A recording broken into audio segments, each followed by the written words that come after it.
할렐루야. 우리 이 땅에 하나기로 오신 아기 예수님께 감사와 찬양과 영광의 박수 올려드리겠습니다. 아멘. 네, 우리가 지금 4개월 만에 대면 예배를 재개하게 되었는데요.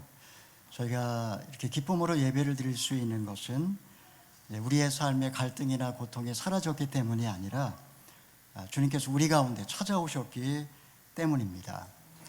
어두움을 밝히는 별처럼 절망 속에 솟아오르는 희망으로, 또 깨어진 세상을 묶어주는 끈처럼 마음을 녹이는 사랑으로 주님께서 이 땅에 오셨습니다. 여러분은 성탄절 하면 무엇이 가장 먼저 떠오르시나요? 성탄 카드, 구세군의 종소리, 크리스마스 트리, 캐럴, 연휴, 많은 것들이 생각이 날 것이고, 또 관련된 많은 추억들도 아마 있으실 것입니다. 사실 이런 것들은 이 땅에 하나기로 오신 아기 예수님을 가리키는 상징이라고 할 수가 있습니다. 안타깝게도 크리스마스가 찾아와도 이제 예수님은 찾아볼 수가 없고, 그리고 여러 가지 이유 때문에 이런 상징들조차도 우리의 삶에서 점점 사라져가고 있는 것 같습니다. 여러분들이 보실 때 어떻습니까? 지금 어둠이 세상을 덮고 있고 또 캄캄함이 만민을 가리고 있는 것처럼 그렇게 보이지 않습니까? 지난 2년 동안 세계적인 전염병의 창궐로 시간이 멈춰버렸습니다. 내년 1월 말이 되게 되면 전 세계 인구의 절반 30억 명이 이 전염병에 감염될 거라는 그런 암울한 전망도 나오고 있습니다. 물가는 폭등하고 또 실업자는 늘어나고 미래는 보이질 않습니다. 불합리하고 부조리한 세상을 구원하기 위해서 왜 예수님께서는 이토록 연약한 한 아기의 모습으로 오신 것일까요? 본문은 BC 8세기 이사야 선지자에게 임한 성탄의 메시지입니다. 당시 남왕국은 강대국의 틈바구니에서 그야말로 풍전등화의 위기에 처해 있었습니다. 이사야 선지자는 멸망해 가는 그 남유다를 바라보며 그 상한 목자의 심정으로 지도자들과 백성들을 향하여 돌이킬 것을 촉구했습니다. 안타깝게도 그들은 회개하기는커녕 이사야를 핍박했고 결국 멸망을 스스로 자초하고 만 것입니다. 이 시간에 우리는 본문 말씀을 통해서 암울하고 이 절망적인 이 시대를 바라보며 우리가 붙들어야 되는 그 비전과 소망에 대하여 함께 말씀을 나누어 보고자 합니다. 첫째는 이새의 줄기에서 나온 새싹입니다. 우리 1절의 말씀을 함께 읽어보겠습니다. 시작.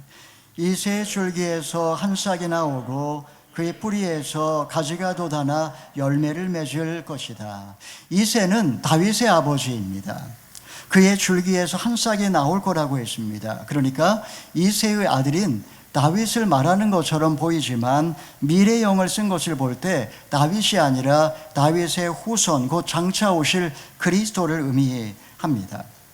이사야 선지자는 지극히 높으신 하나님의 아들이 연한 새싹처럼 이 세상에 오실 것이고 그 뿌리에서 장차 구원의 풍성한 열매가 맺힐 거라고 놀라운 이런 예언을 하고 있습니다. 자라투스트라는 초인의 모습으로 말을 타고 이 땅에 나타났습니다. 석가모니는 어머니의 옆구리를 터치고 태어나 동서남북으로 일곱 걸음을 걸은 후 손가락으로 하늘을 가리키며 천상천하, 유아독전, 이렇게 신화적인 그런 모티브로 미화를 시켰습니다. 그런데 본문의 예수님, 이 예수님은 새싹으로 그리고 포도기에 쌓인 아기의 모습으로 구유에 잠들어 있습니다.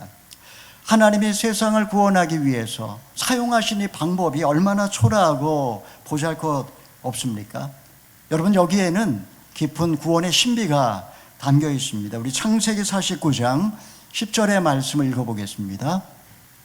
시작. 규가 유다에게서 떠나지 않고 통치자의 지팡이가 그의 발 사이에서 떠나지 않으리니 실로께서 오셔서 백성들이 그에게 복종할 때까지이다.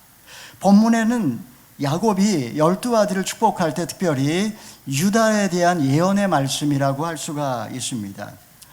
하나님은 실질적인 장자였던 요셉이 아니라 네 번째 아들이었던 유다, 그의 후손을 통해 메시아를 보내겠다라는 그런 약속입니다.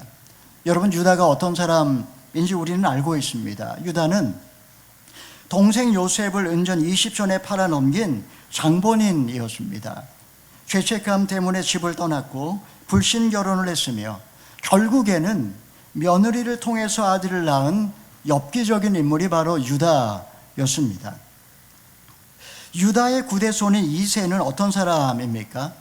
그는 아들 8명을 낳은 것 이외에는 특별히 잘한 게 없는 그런 있으나 마나한 그런 존재였습니다. 그의 막내 아들 다윗은 어떻습니까? 그는 아버지의 관심에서 벗어나 존재감이 없는 잃어버린 아들이었습니다. 의분을 참지 못하고 평소에 물맷돌 실력으로 골리앗을 쳐 죽여 일약 왕의 사위가 되었지만 왕의 눈밖에 나서 10년 동안 도망자로 살다가 왕위에 오른 입지전적인 인물이 바로 이 다윗이었습니다.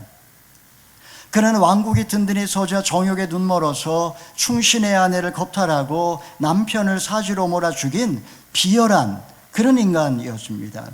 여러분, 유다도 이새도 다윗 모두 다 하나님의 특별한 은혜를 받을 만한 의인이 아니었는데 왜 하나님께서는 그들의 후손 가운데 메시아를 보내겠다고 하신 것일까요? 여러분, 이 안에는 놀라운 구원의 신비가 담겨져 있습니다. 유다는 사형장으로 끌려가는 며느리가 인편을 통해서 보낸 지팡이와 도장과 끈을 받아들고 자신이 아기의 아버지라는 사실을 깨닫습니다. 그는 나보다 옳도다. 자신의 죄를 인정하고 며느리를 살려주고 아기를 키웁니다. 2년 동안 죄를 숨긴 채 아무 일 없었다는 듯 살았던 다윗도 나단 선지자가 찾아와 죄를 지적했을 때 눈물을 쏟으며 침상을 적시며 자신의 그 모든 죄를 하나님 앞에 토설했던 것입니다. 여러분, 주님은 의인을 찾으러 오신 분이 아닙니다. 죄인이 회개할 때 값없이 은혜를 베풀어 주십니다. 바로 이것이 구원의 신비입니다. 아무 소망이 없어도 있는 모습 그대로 빈손든 그대로 실패한 그 자리에서 하나님의 은혜만을 구하며 엎드릴 때 주님은 받아주시고 용서하시고 회복시켜 주십니다. 여러분, 이것이 하나님이 세상을 구원하는 방법이었기 때문에 아무 보잘것없고 존재가치조차 없는 이새의 줄기에서 싹이 나게 하시고 그 뿌리에서 가지가 돋아나 수많은 열매를 맺을 거라고 그렇게 본문은 예언을 하고 있습니다. 사랑하는 여러분, 여러분의 가족사에서 지워버리고 싶은 부끄러움은 무엇입니까? 내게 임한 구원이 하늘에서 뚝 떨어진 것이 아니라 누군가 싹이 있었고 뿌리가 있었다는 것을 인정하십니까? 나의 자녀들이 구원의 열매를 맺을 수 있기 위해서 내가 오늘 해야 될 것은 무엇일까요? 부끄러운 죄를 지어 가지가 다 잘려나갔다 할지라도 수치와 절망 속에 살지 마시고 회개하는 자에게 싹이 돋고 가지가 날 줄을 여러분 믿으시기를 바랍니다. 둘째로, 여호와의 영이 임하시면, 우리 2절에서 5절까지의 말씀을 읽어보겠습니다. 시작. 그리고 여호와의 영이 그에게 머물 것이다. 곧 지혜와 통찰의 영, 모략과 용기의 영, 지식과 여호와를 경외하는 영이 그에게 머물 것이다. 그는 여호와를 즐겨 경외하고 눈에 보이는 대로 판결하지 않고 귀에 들리는 대로 결정하지 않을 것이다. 그래서 그는 약한 사람들을 공의로 판결하고 세상에서 학대받는 사람들을 위해 정직하게 결정을 내릴 것이다. 그는 그 입에 몽둥이로 세상을 치고 그 입술에 바람으로 죄를 범한 사람들을 죽일 것이다. 그는 정의로 그의 허리띠를 띠고 신실함으로 그 몸에 띠를 삼을 것이다. 여호와의 영이 그에게 임할 거라고 했습니다. 여호와의 영은 물론 성령을 가리킵니다. 그분은 지혜와 통찰의 영이요 모략과 용기의 영이요 지식과 여호와를 경외하는 영이라고 그렇게 말을 했습니다. 예수님께서 세례를 받으실 때 하늘문이 열리며 성령이 비둘기처럼 임했습니다. 예수님께서는 눈에 보이는 대로 판결하거나 귀에 들리는 대로 결정하지 않으셨습니다. 그분은 늘 하나님을 경외하셨기 때문에 누구라도 억울한 일을 당하지 않도록 늘 공정하게, 정직하게, 신실하게 판결을 내리셨다라고 이사야 선지자는 예언하고 있습니다. 여러분, 세상에서 가장 지혜로운 왕이 누구일까요? 솔로몬이라고 우리는 알고 있습니다. 하나님은 그의 일천번제를 기뻐 받으시고 내가 내게 무엇을 줄고 물으셨습니다. 이때 솔로몬은 부귀나 장수나 원수에 대한 복수를 구하지 않고 백성들을 재판할 때 지혜를 달라고 그렇게 하나님께 겸손하게 구했습니다. 2명의 창기가 솔로몬 앞에서 한 아기를 놓고 벌인 그 솔로몬의 재판은 너무나 유명합니다. 여러분, 이 지혜가 하나님이 주신 것입니다. 지식은 우리가 책을 통해 배울 수 있지만 참 지혜는 하나님이 주셔야만 하는 것입니다. 세상의 권력과 재판은 결코 정의로울 수가 없습니다. 그들은 의도적으로 재판을 굽게 하기도 하고 본 것과 들은 것만 가지고 판단할 수밖에 없기 때문에 결국 억울한 사람이 생길 수밖에 없는 것이 세상의 재판입니다. 가장 똑똑한 사람들이 법대에 들어가서 판사가 되고 변호사가 되고 검사가 되지만 유전무죄, 무전유죄라는 말이 나오고, 그리고 세상이 달라지지 않는 이유는 그들이 지식은 있지만 하나님을 경외하지 않기 때문입니다. 반면에 예수님의 재판은 어떠합니까? 요한복음 8장에 보게 되면 바리새인들이 현장에서 가늠한 여인을 끌고 왔습니다.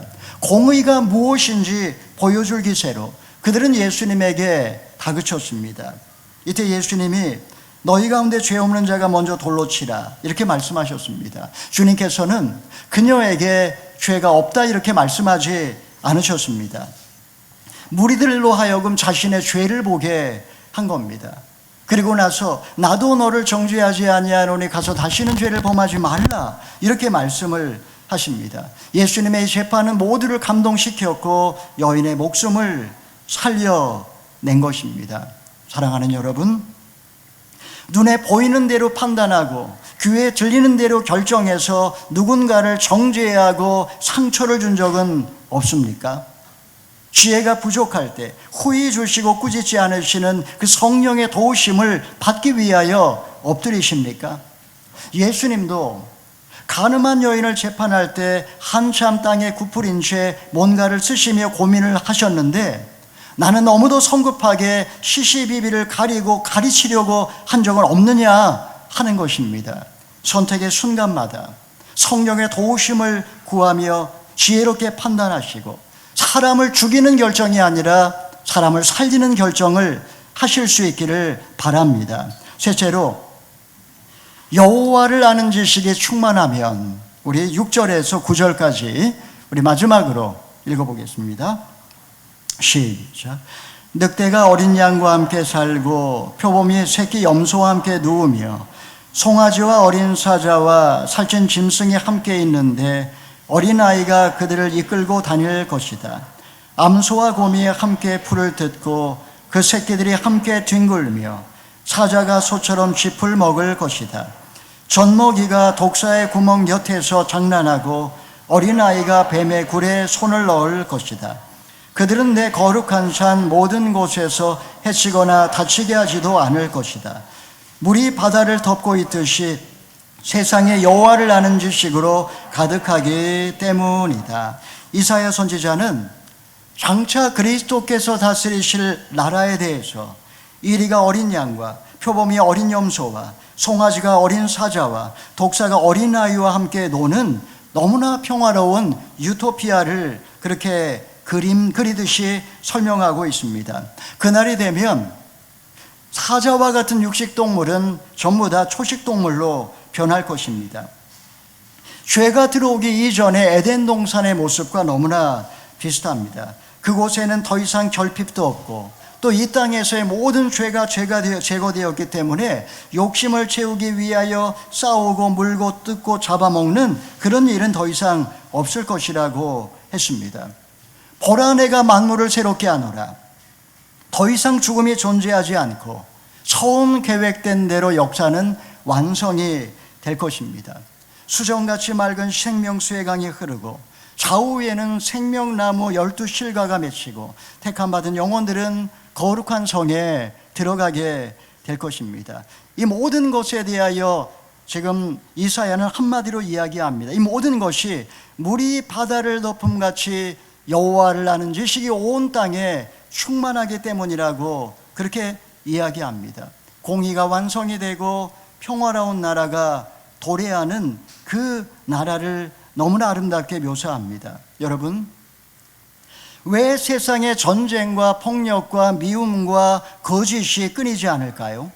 여러 가지 복합적인 이유가 있지만 그 깊은 곳에 들어가면 두 가지가 있습니다. 하나는 피해의식이요, 또 하나는 두려움입니다. 내가 손해받고 내가 상처받았고 내가 피해자라고 생각하니까 원한이 맺혀서 끝까지 미워하고 죽도록 싸우는 것입니다. 감옥에 있는 사람들에게 물어보면 모두 다 피해자라고 생각합니다. 러시아가 우크라이나를 침공하려고 지금 준비하고 있습니다. 나토가 코앞까지 와서 위협하기 때문에 어쩔 수 없는 결정이라고 푸틴이 침을 튀기며 지금 나와서 이야기하고 있습니다. 인간 내면의 피해의식과 두려움은 어디서 오는 것일까요? 여러분, 저나 우리 모두 다 마음 깊은 곳에 이런 피해의식과 두려움이 있습니다. 여호와를 아는 지식이 없으면 상황과 형편에 휘둘려서 잘못된 결정을 하고 맙니다. 전쟁의 원인은 대개 지도자의 오판 때문이라고 말합니다. 여러분, 우리 인생에서도 우리가 잘못된 결정을 하는 이유는 하나님의 뜻이 어디 있는지 고난 가운데 깨닫지 못하기 때문입니다. 결국 우리의 삶에 시련이 찾아오고 예기치 못한 불행이 다가올 때 좌절하게 되고 원망하게 되고 불평하게 되고 스스로 나 자신을 망가뜨려 버리지 않습니까? 욥기를 보십시오. 여호와를 아는 지식이 없으니까 친구들은 죄 때문에 이런 고난이 왔다, 그런 단순한 논리를 가지고 욥을 판단했습니다. 고통의 끝자락에서 하나님은 회오리 바람 가운데 나타나서 너는 대장부처럼 허리를 동이고 일어서라 말씀하셨습니다. 하나님의 이어지는 질문 앞에 여호와 하나님이 누구신지 알게 되었을 때 욥은 비로소 자신이 죄인임을 깨닫고 죄를 뒤집어쓰고 회개하고 그 순간에 영적인 눈이 떠지며 전에는 귀로 듣기만 했던 하나님을 이제 눈으로 보게 되었다라고 그렇게 고백하지 않았습니까? 사랑하는 여러분, 우리의 마음에 평화가 없는 이유는 다른 데 있는 것이 아닙니다. 코로나 때문에, 누가 나를 힘들게 하기 때문에, 인생의 뜻대로 풀리지 않기 때문이 아니라 지금도 세상을 섭리하고 통치하시는 그 여호와에 대한 지식이 없기 때문임을 인정하십니까? 폭풍이 치고 회오리 바람이 불어도 여호와 하나님에 대한 절대 믿음이 있으셨던 예수님께서는 그 폭풍 가운데에서도 고물에서 베개를 베고 주무셨다라는 것을 여러분 믿으십니까?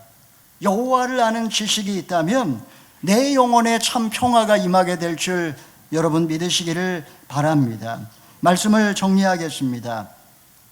지극히 높은 곳에서는 하나님께 영광이요 땅에서는 기뻐하심을 입은 자들 중에 평화로다. 주님이 나 같은 죄인을 구원하기 위해 이 땅에 하나기로 오셨습니다. 연약한 새싹처럼 세상에 시작된 구원의 역사는 줄기가 자라고 열매가 맺혀 2000년이 지난 오늘날 우리가 지금 그분 앞에 예배를 드리고 있습니다. 세상을 구원하기 위해 택한 하나님의 길은 낮아짐과 섬김과 희생입니다. 성탄절 아침에 말구유처럼 더럽고 냄새나는 우리 영혼에도 아기 예수님이 다시 탄생하셔서 처음과 같이 이제로부터 영원토록 주님의 통치를 받으시는 저와 여러분 다 되기를 주님의 이름으로 축원합니다. 아멘.